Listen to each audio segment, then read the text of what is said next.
Hey everyone, George here, the Disney family man. I have OrangeGrove55 joining me once again for another discussion. Part of the Disney Plus series is something that I have been looking forward to with The Mandalorian, which I didn't do any review on The Mandalorian as of yet, but it will be coming out soon. But today we're going to be talking about the first two episodes of the Imagineering Story. And first of all, Orange Grove 55, thank you for joining me once again. Hey, George, it's a pleasure. I always have a fun time talking Disney with you. Awesome.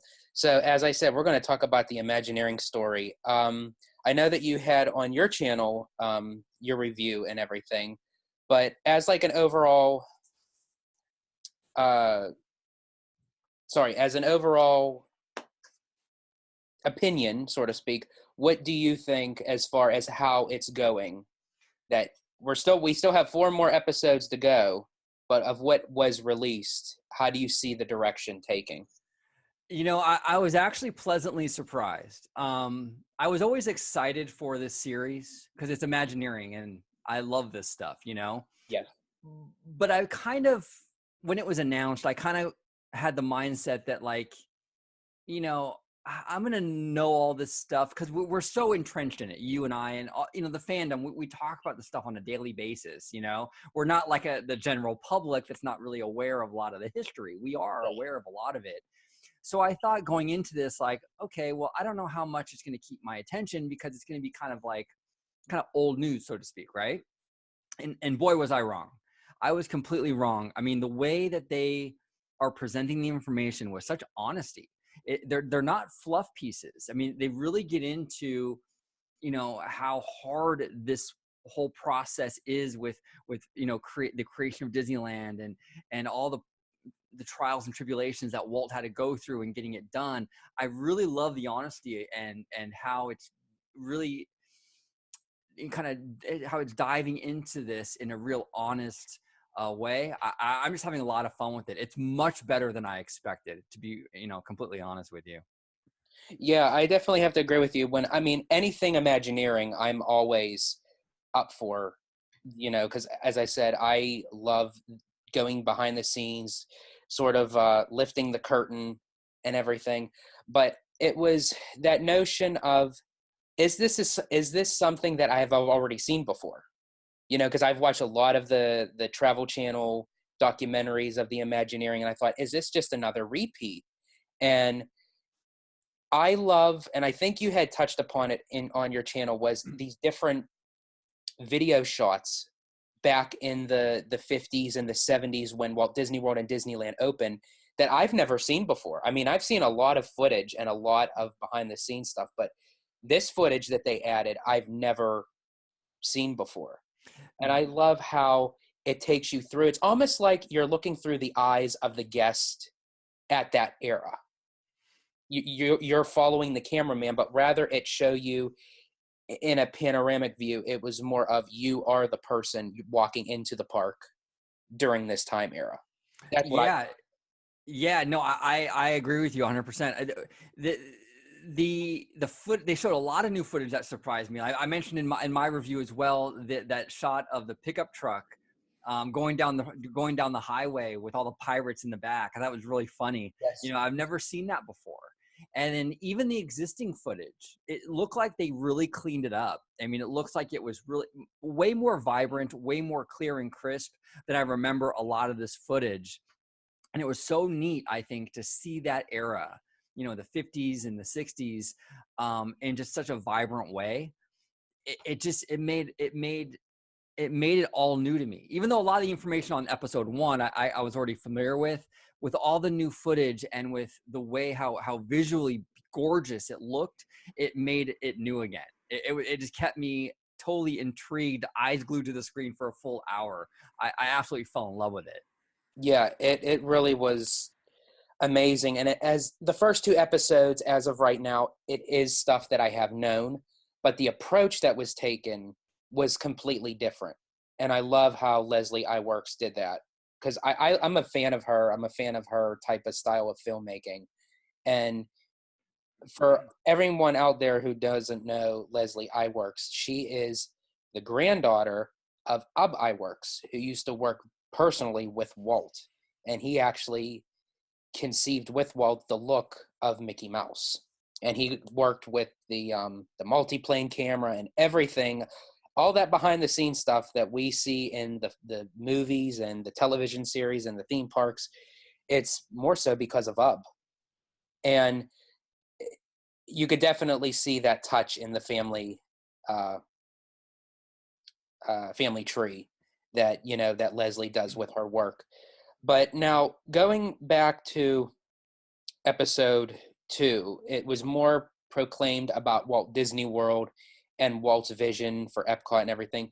Now, I'm assuming that you kind of already knew that going in, because I know episode 1, it was more so all about Disneyland, and you're the Disneyland guru. Yeah, episode 2, yeah, I knew that. I mean, I know the general idea of the Florida project, that it was, Epcot was supposed to be a living, breathing city, and then after he passed away, they didn't really follow through with that vision. And I know that Roy had to kind of pick up the pieces and kind of helm this project, and I knew all the generalities of it. But in this episode 2 with the Walt Disney World, I learned a whole lot more than I did in the Disneyland one, because I will be honest with you, I'm not as familiar with Walt Disney World and Epcot history as I am with Disneyland. So I felt going into episode 2, I really learned a lot. And I love, this is one thing I touched upon in my video, is that I love how Roy Disney was such a fish out of water. He was the bean counter, he was the finance guy. But because he wanted to carry through with his little brother's vision for this Florida project, he kind of he just rolled up his sleeves and took care of it. And for a guy like him, who's not really, he never had to play that role before, I was just really impressed how he handled it. And it was really emotional and touching that he did all this to see it through for Walt. And I loved that. That was an extremely emotional moment for me in that episode.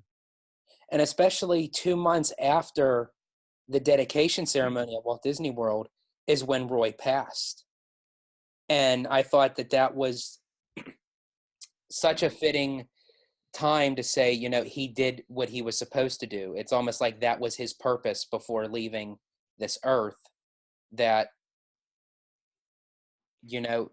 what had to be done is done. He completed, Walt Disney World's open, and now it's time for him to move on, for which now I think is actually appropriate that I'm going to segue into this, that talking about your Curiosity series, I watched the first 2 episodes of that, and I thought it was very interesting because it touches upon subjects that Disney was very close to, but yet it's not just about Disney, but it's what influenced for Imagineering to use about the future of tomorrow, and the fantasy and the frontier and adventure and everything that goes into those entities is what you're touching upon with Curiosity. And just kind of talking about what I just said about Roy, that after his time, that everyone has a purpose. Episode 2 I thought was very interesting, and I wanted to ask you, talking about the afterlife, and is there an afterlife and everything, that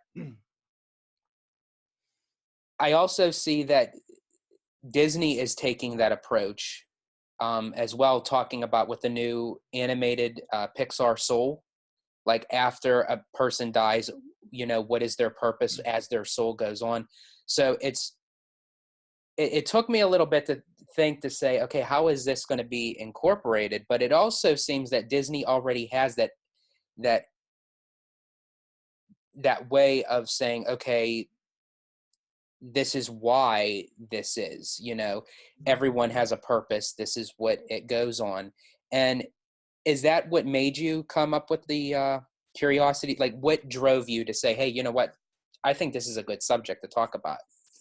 I really wanted to, the thing that I always loved about Walt Disney, when you saw him on his videos, or on the old Wonderful World of Disney, Wonderful World of Color episodes and stuff.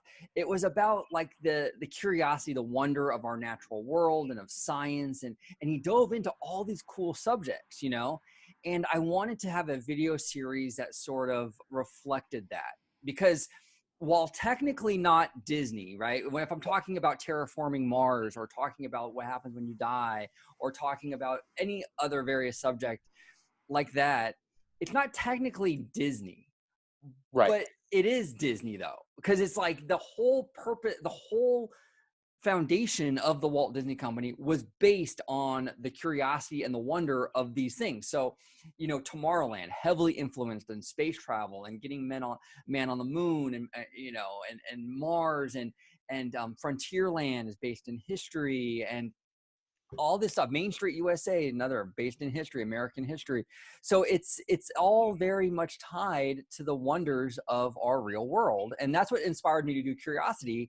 It's such a Disney thing to touch upon, because the whole company is rooted in that, and it just kind of opened up this whole new world for me to talk about and kind of explore. And I thought it was kind of a fun little concept. And I brought that up because I feel that that's what the Imagineers really use as part of Walt's tools that he left for them to now continue on with his parks. Because when you go into the park and you say, okay, I want to go into Tomorrowland, well, Tomorrowland just wasn't Tomorrowland. It's based off of something, or Adventureland or Frontierland. It is based off of those subjects that was already implemented in our world, our natural history, that Walt took, that astounded him, and he wanted to put it into his parks. Yeah. I definitely had to bring that up because, I mean, I watched the first 2 episodes of Curiosity, and they are very interesting. Oh, well, thank you, George. I appreciate that. Yeah, I'm just trying to dive into these subjects and kind of like, pay homage to that spirit of adventure, a spirit of wonder that Walt had during, all those TV specials he did with Wonderful World of Color. And every time he was on TV, there was always something where he was educating his audience or talking about something that would get your imagination like just fired up. And I just love that, and I wanted to kind of open up to more subjects like that. Nice. Do you have a episode 3 in mind already? Yes, episode 3 is actually going to dive into wilderness living, and basically, well, to give a little context, there's this YouTuber out there called the Wooded Beardsman, and he's an outdoorsman, and he lives like he goes out into nature, and he challenges himself to survive, say for 6 weeks in the woods by himself. And what he does is he'll weigh himself before the challenge, and he'll weigh himself after the challenge. And the only rule is he has to survive off the land and eat all natural food that he catches or whatever in the natural environment. And the goal of this challenge is to maintain or gain weight. So the whole purpose of that is to see, is it feasible now for modern man to live in the wilderness? Can you do it? Can you survive off of the natural world, the way our bodies are set up, in this modern world? Can we physically actually do it? And that's the next video. And yeah, it's a cool subject, and it's real interesting to me. And this guy, if you guys, I mean, definitely check him out. He's called the Wooded Beardsman. Really interesting stuff. But I'm going to dive into that, how survival, and how modern man can or cannot survive, in nature. Awesome. I can't wait. As I said, after watching the first 2, it's like, okay, what's the next one going to be? It's, again, as you said, it ties back to the philosophy of Disney and Yeah. what represents to him, and again, what he left for his Imagineers to use to put into the parks. But kind of going back a little bit, that there was one piece of information that I didn't know about until watching this. And I'm assuming a lot of people probably know, but I wasn't one of them. I did not know the background story to Madame Leota for the Haunted Mansion. Yeah, no, neither did I. I actually did not know that. I didn't know that I knew who Kim Irvine was. I mean, she's a very prominent Imagineer. She most recently oversaw the Sleeping Beauty castle renovation that just was unveiled like a few months ago, and she's very much involved in Imagineering and very prominent figure. But I never knew that it was her mother, right, who was Yeah. actually the model for Madame Leota, and her mother was actually an Imagineer herself, and that was kind of cool. I really thought that was really neat Yeah. how her whole her family is so tied to WDI, to Imagineering, Yeah. and that must be really cool. And that was something that I always wondered, because when you looked at the face of Madame Leota, automatically, it just it wasn't a typical animatronic face. It actually looked like a human face, but with the voice of Eleanor Audley. And then you're looking at the face and you're like, well, that's not the face of Eleanor Audley. Yeah, So whose yeah, face is it? yeah, And yeah. it was Kim Irvine's mother, for which also there's a special on Disney Plus, decorating Disney for the holidays. I don't know if you ever seen it. I started it, but it was too late in the evening, and I ended up falling asleep. But I want to finish it. Yeah, that's actually very good. It goes behind the scenes of what the Imagineers do and all the people that partake in for the holidays of getting the parks ready. But Kim is actually the face of Madame Leota for the holidays Wow. of the Haunted Mansion. Really? I didn't know. Yeah. That's cool. That's very cool. I got to finish that. I started it like at 10 o'clock at night, and I ended up zonking out. So I need to rewatch. I need to watch it. It was interesting, at Yeah. least the first like 10 minutes, Yeah. So yeah, like mother, like daughter, that they're both part of Madame Leota. Yeah, I thought that was really, really cool. I like that Kim Irvine has like such a deep connection to this park. And I think that's great when you have people like that involved in the process, because I think when it becomes part of your family, I think you're more invested in it and you want to see it done right, as opposed to just being an executive who's just there for the salary or the check or whatever. She's got a deep connection. I mean, her mother was an Imagineering, and her mom was Madame Leota, and she's got so much like personal ties to the park and to the company that every project she does, she's gonna put her all into that. It Yeah. means more to her than a lot of people just come in and just want to just some executive. Yeah.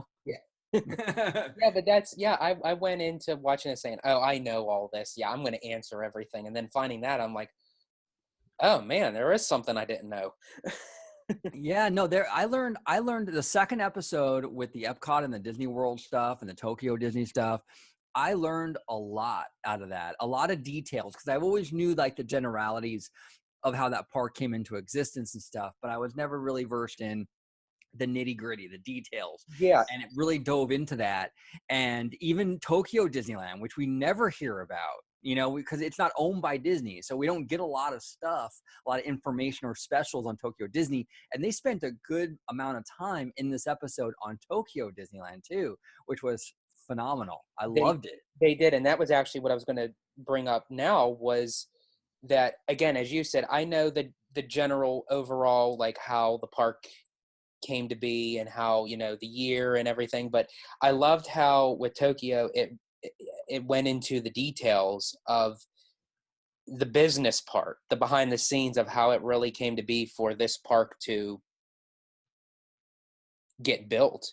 And I think that's what I'm looking forward to the most, is them touching upon more of the international parks during this documentary series, is because even though I know the international parks, I still don't know really too much of the history behind of how they were built and how they came to be. Well, this next episode is going to be the Michael Eisner and Frank Wells era. So it'll be very interesting, because we're going to get in episode 3, we're going to get the creation of Captain EO, Indiana Jones, Star Tours, all that stuff, which I think it's going to be very interesting, actually, especially with the Captain EO and Star Tours stuff, because they're probably going to dive into approaching George Lucas, to use Star Wars and all that back and forth with the negotiating. I think that'd be very interesting. They might even dive into like, the mindset Michael Eisner had of allowing outside IP into the park for the first time. I hope they get into a little bit of that, because I think there probably was some sort of internal discussion about whether they should or shouldn't do that. And that's when it started. It started, I believe, with like Captain EO for Michael Jackson, and then for Star Tours. Lucasfilm, Star Tours, and Indiana Jones. Like that was the era that it was okay. We are now going outside of our own box and bringing other brands in. So yeah, And they kind of. Yeah, they kind of, I think it was sort of done out of necessity in a way, because at that time, Disney movies were just not doing well, especially live action movies. The 70s and 80s were kind of not so great with the studio. And so it was almost built out of necessity that they had to go to these franchises like Star Wars to bring people into the parks, because Disney didn't have any really successful movies. Occasionally they did. They hit, like a Tron or stuff like that, but it was far and few between in that era, Yeah. And I also think that they showed some clips for Disneyland Paris as well. Yes. They were probably going to touch upon, because at the time it was Euro Disney. Yeah. But during that time, even though it was a dark period for Paris, that's what's going to be interesting for me, is to know that what made it that it wasn't as popular as the domestic parks, or even Tokyo. Yeah, that park was ripe with political drama, and it was probably the first park, it was the first park that Disney built where the future was unknown for it. Is this park going to survive? Is it going to be able to stand? And now it's doing much better. And I'm proud of Disneyland Paris, that little park. I'm really proud of it. It's overcome a lot of obstacles and challenges over the years. But like you said, it's going to be interesting in this next episode, the creation of that, and Michael Eisner's mindset, and the internal politics and the drama of all that whole situation with Disneyland Paris. I'm really looking forward to that. It's going to be a lot of fun to watch all that, Yeah, and especially of what it's becoming now. As you said, it came a long way. It went through a lot of obstacles, and now that the Walt Disney Company has Disneyland Paris, it makes me wonder that if ever down the road it's going to be the same for Tokyo. Yeah, that's I wonder that too. I wonder if eventually Tokyo will do that. I don't know. I mean, Oriental Land Company has done such a phenomenal job running that resort. I can't imagine Disney volunteering to do that anytime soon, because the deal that they have now is sort of just like, it's kind of like pure profit for Disney. OLC spends the money, and then they get a chunk of that profit. Yeah. So I can't imagine. I mean, unless OLC goes under one day or has financial problems one day, maybe Disney will jump in and try to save it and buy the resort. But I think for the time being, at least for the foreseeable future, I can't see them doing that. I think OLC's ownership is pretty secure, at least for a while. Yeah. And Tokyo Disney is doing so much better than what Paris was. Oh yeah, Disney had to take over Paris. Yeah, exactly. It was forced into it, Yeah. And then I think like Hong Kong Disneyland is also partly owned in Shanghai, right, by the Chinese government, if I'm not mistaken. I believe so. Yeah. I think like between Tokyo, Hong Kong, and Shanghai, they have their own system, so to speak. But I mean, as far as with the expansions of what the Imagineers have up their sleeve for the international parks, it definitely seems like they can hold their own. Yeah, absolutely. And I'm also very curious with this Imagineering series, how far they're gonna go. Like, are we gonna end with Galaxy's Edge? Is it gonna go that far into it? Like, are they gonna cover everything? Like, I wonder how far it's gonna go. Yeah, that's what I was thinking, because they broke it down. It's going to be 6 parts. We've only had the first 2 that touched upon Disneyland, Walt Disney World, and I mean Tokyo. I mean, it was partially talked about with Tokyo, but I mean, now it's going into with Disneyland Paris, and then so that would be episode 3, and 4 may touch upon Hong Kong. One episode may be about Shanghai, but yeah, like I wonder, like in detail, are they going to do park for park, like a couple Yeah. parks per, and is it going to stop at Galaxy's Edge, or I mean, I seriously doubt that they will give us a glimpse of the future in episode 6, because you know how Disney is, they like to keep things on their time. Yeah, I don't think we'll see anything in the future. I hope they go far enough in where we get at least I would really like to see the internal workings and the internal decision-making process for like the California Adventure remodel, how that decision came about, and the discussions amongst the Imagineers and amongst the company in general about how to go forward with that. Like that's something in modern history that I'd be really interested to see. So I'm hoping that's in there. But we'll see, I could imagine them at least going up to Galaxy's Edge and using that last episode as a little bit of a marketing piece for Batu and the Rise of Resistance. But like I don't think we'll see any like Avengers Campus stuff. Yeah. But they may show like just the concept art that was already released. Yeah. But before we go, that there was one last thing I had to mention, and forgive me for all who's watching and listening out there, but I just have to say this, that Walt Disney World opened with a soft crowd. Yes. And I thought that was very interesting, that I just kind of had to just sit back in my chair. I was like, wow, the #1 tourist destination in the world opened with a soft crowd. And I'm thinking to people, are you really that worried now about Galaxy's Edge?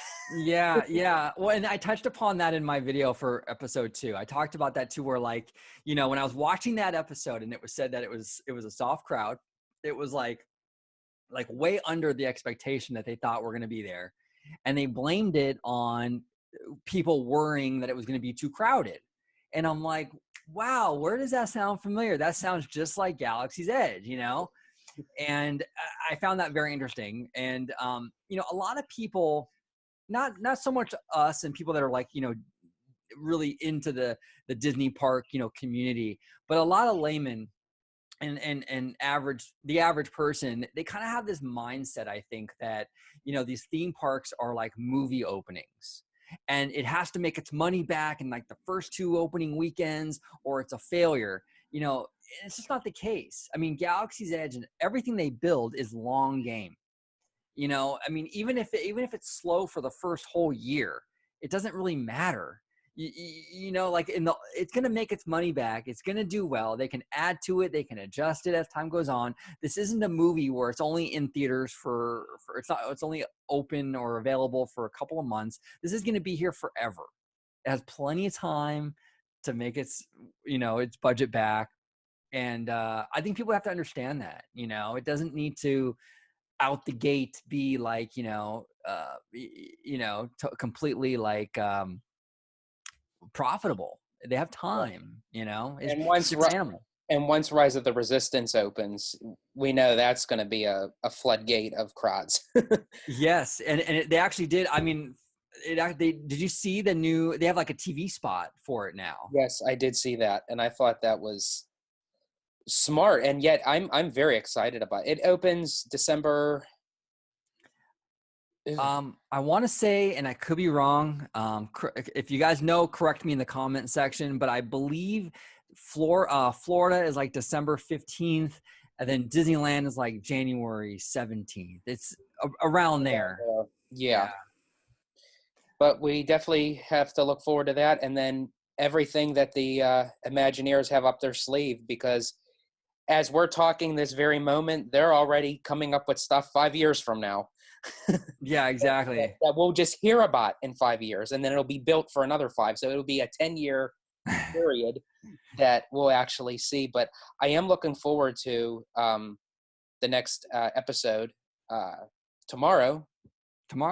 Yeah, along with the Mandalorian, which that's a whole nother conversation that we'll have to have. Well, maybe you know what? I would love to come back on and talk about Mandalorian because we got Def- it. We got to discuss Baby Yoda. yes, definitely. I tell you what, after uh, episode 3 tomorrow, we'll pick a date and we'll have a discussion review on The Mandalorian. That'd be great. Yeah, it's a great show. I'm really enjoying it. Yeah, it really is. Well, everyone, it's that time. Orange Grove 55, thank you once again for joining me. It's always a pleasure. Well, thank you for having me, George. I appreciate it. Yep. And remember, everyone, it's never a good day unless it's a Disney day. Bye.